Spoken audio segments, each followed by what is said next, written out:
out boy bag gal at the local supermarket, this actually gives them an opportunity to get out in the job force, get some training, and then move on from there. Right. Kind of get exposed to the world of commerce, the world of capitalism, the world of earning your own way and being responsible. So in a way, it's got its own microcosm of how someone can take control of their life and have a great outcome from their life. That's a good point, and it's a point that's often overlooked, I think, because we tend to kind of look down our noses at dead-end jobs or low-paying jobs. They used to be called they used to be called hamburger flipper jobs. Now they're the Walmart jobs.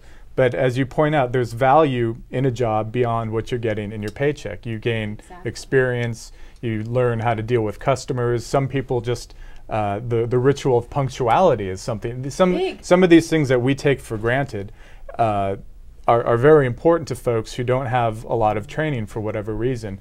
And at Walmart and in the larger economy, you see more of a fluid system. And so there is this range of jobs. You may start at a low-paying job, but I think people have this other idea that a low-paying job is something that is a static condition. You will always have this job, but it's a stepping stone. It's a ladder. And generally, this is a low-paying job that wasn't there before. Right. When the Walmart came to town. So it's $0 or $5 an hour. What do you want? Right. You know? They want them to provide jobs with higher pay. But what happens if you mandate that you pay the person at the cash register a huge amount of money? Now what they're doing at some of the places I've gone is you go and they have a security guard watching 5 or 6 machines where people just scan their own items. Exactly. And so those jobs just go away. Right. You know, if you raise the minimum wage up to a certain point, then McDonald's will no longer hire people to flip hamburgers. Then it'll just be, they'll just build a machine that'll do it, that'll be cheaper. If you force those wages up, the businesses will just go more towards the mechanization. Right. Exactly. And yet the unions you don't hear a lot about them complaining about the mechanization of work as much. You know, that computer or that machine is conceivably taking a job too. Well, the union should move into, well, there's going to be a lot more machines now. They should move into unionizing the people that repair the machines. You have to move. I mean, my business, I was being harassed by the local tax collectors. They wanted huge amounts of money for me to operate. They were asking for me actually to go to court to change the zoning laws. And my customers were coming in saying, I found your store on the internet. So where were my customers going? My customers were not walking down the street anymore, rummaging through stores to find what they wanted. They were staying at home in their nice air-conditioned homes with their dogs and their cats and their family and their bunny slippers. That's right. And not spending gas, but just surfing the internet for what I was selling. So I realized the market shifting, and I shut down my store and I moved to the internet because, again, I was being regulated and taxed out of existence, and my customers for what I was selling was changing. And as a small businessman, you've got to do that. If Walmart's there or whoever's there, the big box store is there, you're going to have to change what you have in your store fast. And you'll probably benefit because from what I've seen, the studies that I've seen, and you can probably verify this, that the big box stores are bringing more people to those neighborhoods. So while people are buying something at a big box store, they may also want to stop at your cute little boutique that's selling something that the big box store would never carry. And that's absolutely true. And I just have a story from last week about that. I have a girlfriend that we go down dancing, and she had this cute little outfit, and I said, where'd you get that? And she said, well, it's a store right next, it's a little tiny boutique next to Target. And I said, okay, I'm going to not going to Target, but I'm going next door to Target because there's those strip malls.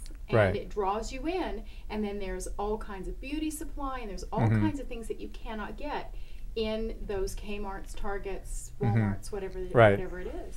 And that shows a lot of the inconsistency of the the foes of these types of stores, because on the one hand they say our community doesn't want it, no one wants it, but on the other hand they say it'll bring too much traffic. Yeah. You know, well, no one wants it, but it's going to bring a lot of traffic. Exactly. So which is it? And as you point out, a lot of these folks are passing by other stores and they say, hey, you know, I've never been to this store, to this part of the neighborhood before, and lo and behold, there's a cute top or a nice blouse or a pair of shoes that I never would have seen before, and now I'm patronizing this other store. What about specialty antique shop? Right. You don't find antiques at those big box stores. So there's just plenty of businesses. What about the also beyond that? Now, pretty soon, I think the big box stores are going to be complaining because there's so much cheap product that they're providing to communities. There's going to be big box thrift stores that are going to come along because everyone's got so much of this stuff. And then now we're going to probably listen to the big box stores complain about the big box thrift stores, putting them out of business.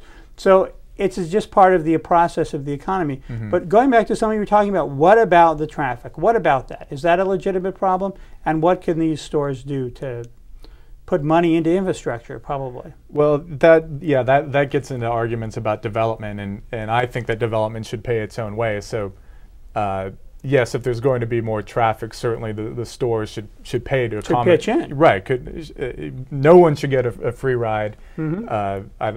You want people to get to your store. The taxpayers shouldn't have to pay for the road improvements. You should have to pay for the road improvements. So these stores do need to do some things differently. So some of the critics certainly, yeah, and I think this is very clear.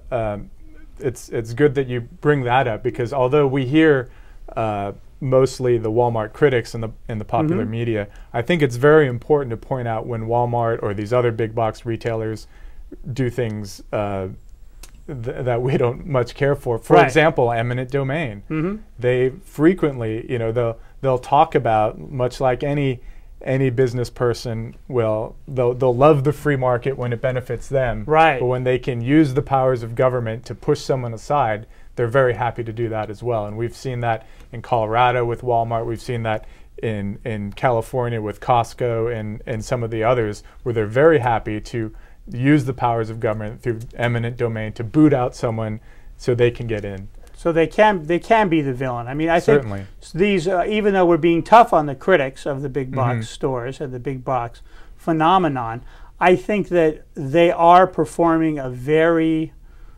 good, in some cases, service, because a lot of these stores do need to change what they're doing. A lot of big box stores have been criticized for encouraging their employees to take advantage of government health care benefits. So go to the Breezes Foundation if you'd like to learn a lot more, and also our website, the Libertarian Party. The Reason Foundation is known as a libertarian think tank, and the Libertarian Party, the political party, is at www.lp.org, or you can give us a call at 1-800-ELECT-US. And we'll send you out a free packet of information for those of you who would prefer that or don't have a computer. We'd love to hear from you either way. So thanks for watching, and we'll see you next time. See you next time.